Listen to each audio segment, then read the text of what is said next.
codes for connection in a private sub so that we can easily call the connection.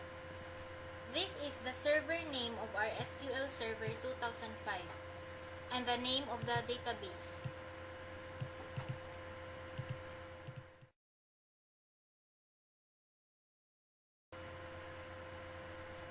After the desired design for login, double-click the form.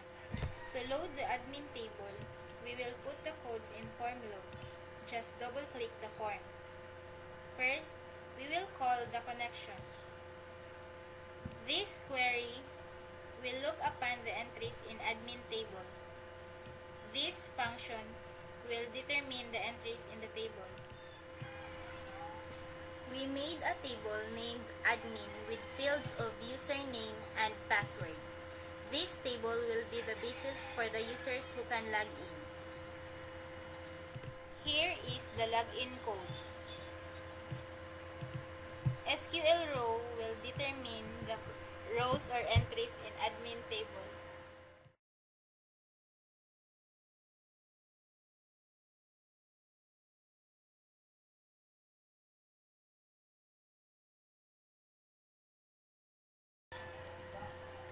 If the admitted patient is new, we made a new patient button.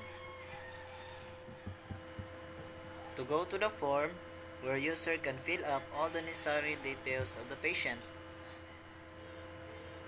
Here is the table named Patient Info, where informations being filled up in the form are being saved. To avoid duplicate ID, we will set the patient ID as the primary key. To load automatically the new ID from the last entered ID number, we made a private sub named Load New ID. Call the connection. str will catch the query. numinc will receive the value for the ID and increment. To set the value, we use the if function.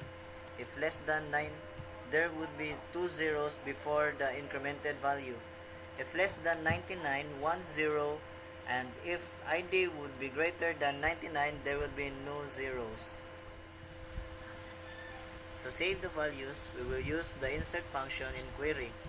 This part, insert into table name, which is patient info, then the column name, values, then the specific containers for the values that corresponds to the column name you want to be saved.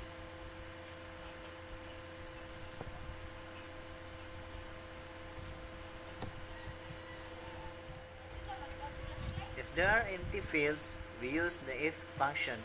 If none, it will be successfully saved.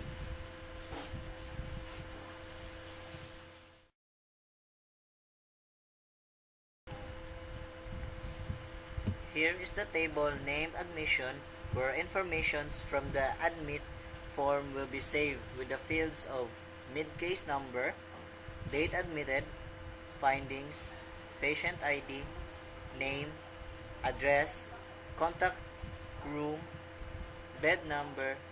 To avoid duplicate IDs, we will set mid-case number as the primary key. If the patient already has a profile, the user would go directly to the admission form. Same as the new patient form, we would also load the new ID from the last ID number in the admission table. This section was discussed in the new patient information. To load all the patient's ID to the combo box from the patient info, we made a private sub named Load Patient ID. In display member, this refers to entries in column name named Patient ID. To display the needed information under the selected patient ID, we will put the codes in search button. Call the connection. Draw emphasizes the rows or entries of specified value. This part refers to the containers where the items being selected are being displayed. For the room and bed ID, we made a table named vacant with fields of bed ID and description. vacant rooms will be displayed in a data grid view.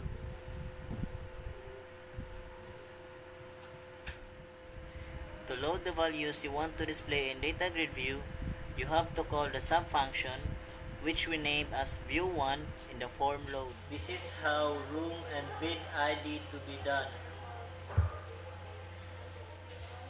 To shift the contents selected in data grid view to the form,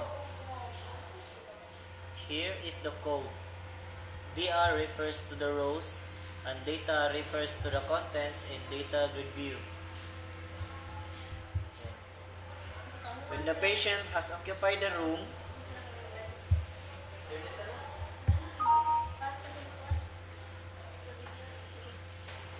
the room selected in vacant rooms display must be removed so that there would be no instances that two patients can occupy the same bed ID at the same time. To remove the occupied bed from the displayed vacant rooms, we use the delete function. This refers to the text box that holds the bed ID selected from the vacant rooms. We made a table named occupied to catch the removed bed from the vacant table. It has bed ID, description, and patient ID that refers to the patient ID who occupied the room. To transfer the removed vacant room, we just use the insert function. Here is the code for saving data for the admission of patient.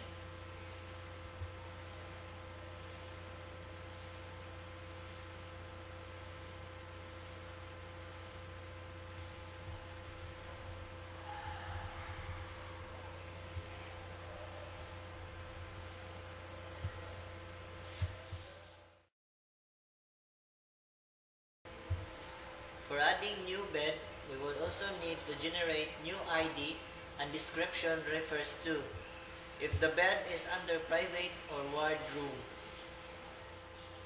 Same as the codes for loading new ID of patients and loading new ID of beds. We just make some changes by referring the table and column name needed.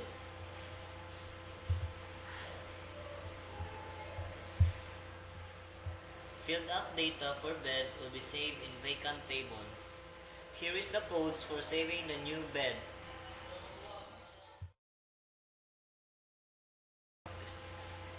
This is the form for adding new doctor.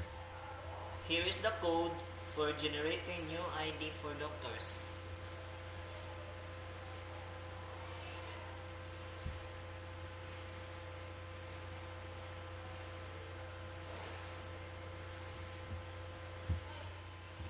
Here is the codes for saving the new doctor. Table named doctor holds the data filled up in add new doctor form.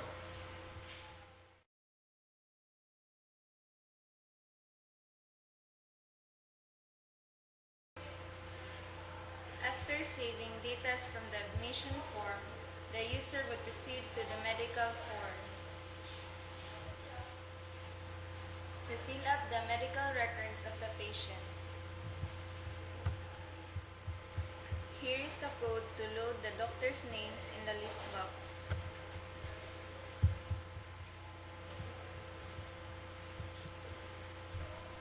This button would remove the selected doctor name from the list box 1 and transferred into list box 2.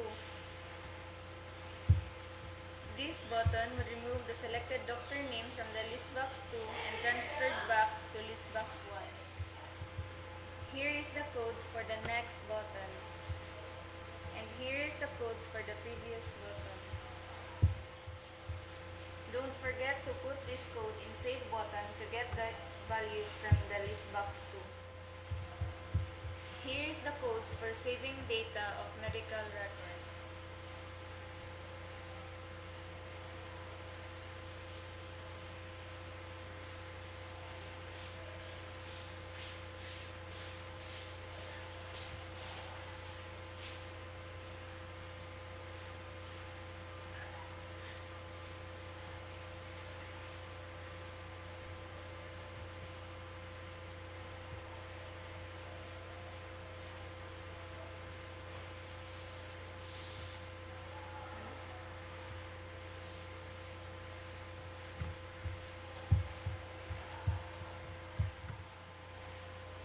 values in medical record are saved in medical table. To discharge patient, the user will view all the admitted patient, select the rows of patient to be discharged, and click the discharge button. Here is the codes for loading the entries in medical table. After selecting the discharge button, the discharge form would show.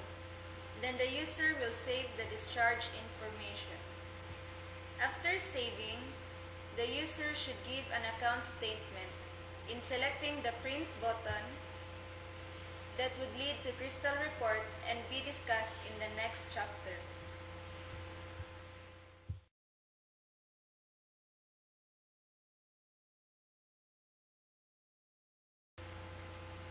To load the bill ID in the combo box, here is the code. After finding the bill ID, the user should click the Go button to connect to the crystal report. This would be the output.